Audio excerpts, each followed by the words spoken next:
Oh que oui, oh que oui, oh que oui, bonne nouvelle pour nous autres, les fans du mouvement crypto cette semaine. Quelle belle nouvelle! Oh que oui, oh que oui! On a eu une super nouvelle du côté des États-Unis cette semaine qui va redonner confiance au marché. Puis, si vous êtes abonné au mouvement crypto ou dans le mouvement avec nous autres depuis qu'on a démarré ça il y a quelques mois, vous avez commencé nos stratégies de DCA, puis ben vous êtes gagnant, là. Vous êtes gagnant. Probablement qu'on a fait quoi, proche de 12 à 15% le mois passé. Puis avec la nouvelle que je vous annonce aujourd'hui, ben je vous annonce qu'on va avoir un maudit bon mois d'août. Alright, fait que je fais jouer la petite intro, puis je vous explique tout ça tout de suite après.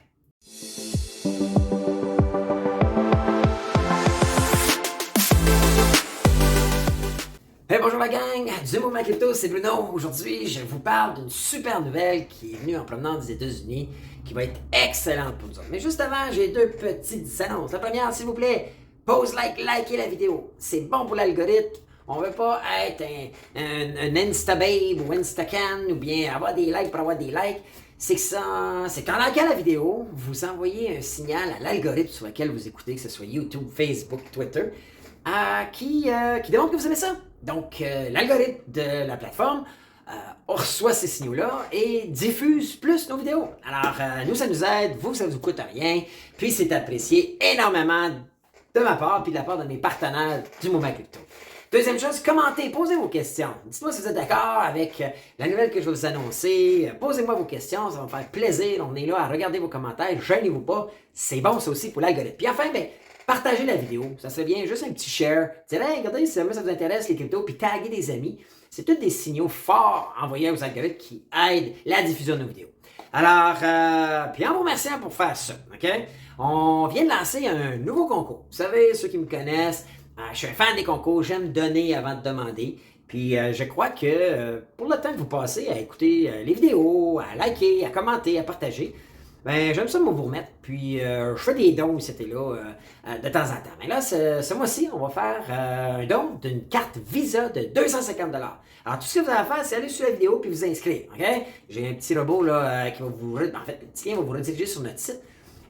Cliquez sur le bouton là, pour vous inscrire à la carte au concours de la carte Visa 250$. Puis, tentez votre chance. On sait jamais. Si jamais vous êtes chanceux, ben, vous allez être l'heureux élu. Ça va nous faire plaisir. Une carte Visa crypto de 250$. Maintenant, de quoi je vais vous parler, d'écouter, c'est l'indice d'inflation américaine de juillet 2022.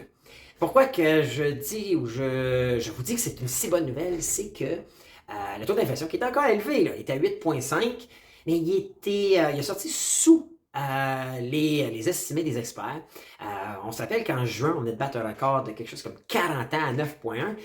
Mais depuis le début de l'année, on était en hausse depuis au-dessus de 6 mois. Et c'est pour ça que les gens parlaient de récession et tout ça. Mais là, en ayant un taux qui est inférieur au dernier mois, ben on a pour la première fois un signal qui dit « Hey, on a peut-être frappé le max, on a peut-être frappé le pic, si on peut dire, de la perte de contrôle. » Naturellement, les banques, comme la Fed aux États-Unis et la Banque du Canada, ont élevé leur taux directeur pour stopper là, un peu sa perte de contrôle-là sur l'inflation.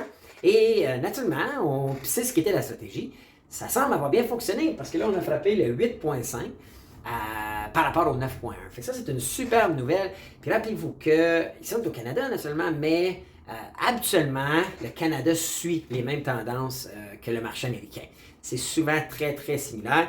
Au Canada, le mois passé, les États-Unis avaient 9,1, puis je pense qu'on avait 8,1 nous autres. Donc, c'est pas toujours un peu plus bas habituellement, mais on suit les tendances. Alors, c'est des bons signaux, c'est bon pour nous autres. Et pourquoi je dis c'est bon pour nous autres, c'est que quand ça allait, puis on peut voir ici où est-ce que ça s'est passé. On peut voir où est-ce que ça a augmenté. Parce qu'il y a de certains secteurs, quand on parle de l'indice d'inflation, il y a plusieurs secteurs. On peut voir le céréales et les produits de cuisson. Les breuvages non alcooliques. Ça, c'est des industries, en fait, des secteurs qui ont augmenté de 2%. Donc ça a continué à être à la hausse. On peut voir l'électricité, les produits du lait, puis là, il y a une panoplie de produits qui ont tous été à la hausse. Maintenant, les produits qui ont été à la baisse, on peut voir que apparel, les vêtements, tout ce qui est la gasoline puis fuel oil, c'est ça qui a été la grosse baisse. Et les coûts des billets d'avion. Alors, vous pouvez voir le moins 11 pour le fuel oil et moins 7,7 pour la gasoline all types. Alors, ça, c'est l'industrie, c'est le, tu sais, on l'a vu, là, la pompe a baissé un petit peu, mais à la base, c'est sur les marchés. Et c'est ça qui a aidé à stabiliser un petit peu. Puis, c'était eux autres aussi qui étaient la cause de la forte hausse. On le sait, il y a la guerre en Ukraine qui n'est pas idéale.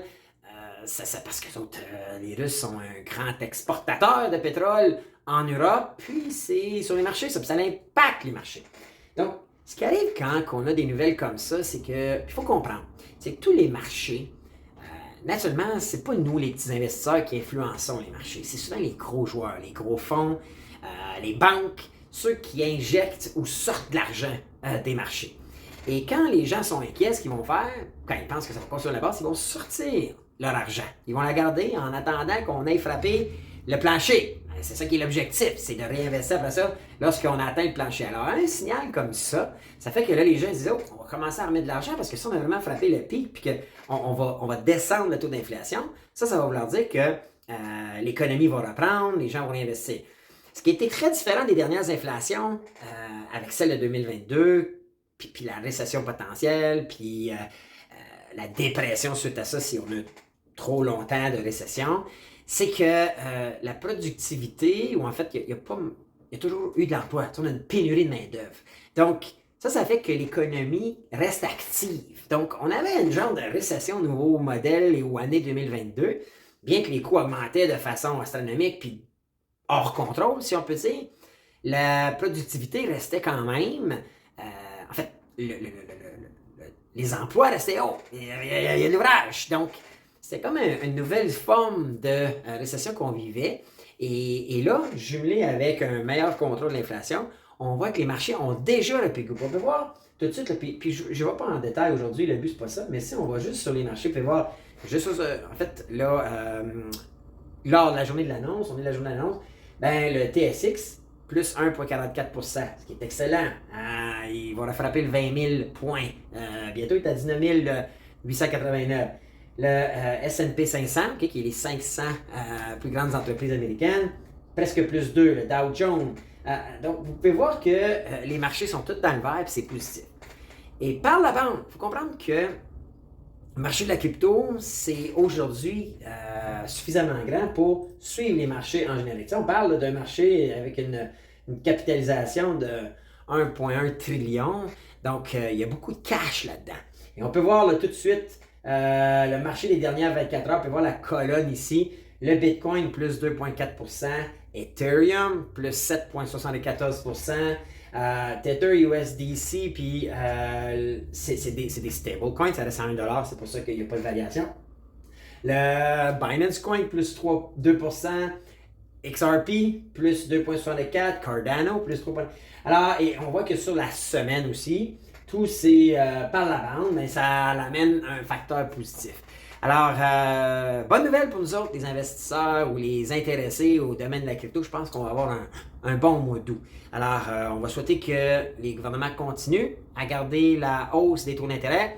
C'est pas idéal si vous avez à renouveler votre hypothèque, mais pour l'ensemble des marchés, je pense que c'est un plus. Il faut contrôler notre inflation. Maintenant, si vous en avez une hypothèque, je vous le dis tout de suite, allez essayer de geler ça au plus vite pour un 5 ans. Moi, ça serait ce que je ferais, OK? À moins que vous ayez déjà un taux gelé pour 5 ans. Alors, bravo, puis on touche à rien. Par contre, si vous êtes au taux variable, allez geler ça pour 5 ans le plus vite possible parce que les taux directeurs vont continuer d'augmenter pour quelques temps. Minimum d'ici la fin de l'année et probablement peut-être une partie de 2023. Pourquoi? Parce que nos banques centrales veulent et nos gouvernements veulent un taux d'inflation entre 1 et 3%. On est quand même encore à 8. Alors, si vous avez une hypothèque, taux variable ou près de la renouveler, appelez votre banquier. Puis dites, écoute, comment tu peux me geler ça au meilleur taux? Là. Donc, ça serait ma recommandation. Alors, c'est ce que je voulais vous parler aujourd'hui. Alors, j'espère que vous avez plaisir. Écrivez-moi vos commentaires. Dites-moi ce que vous en pensez. Si vous voyez ça comme un signe positif ou est-ce qu'on a juste fait peut-être une petite pause pour remonter à la hausse lorsqu'on aura nos chiffres de août en septembre et pour le prochain trimestre. Alors, je vais lire vos commentaires. N'hésitez pas. C'était Bruno du Mouvement Crypto. À bientôt.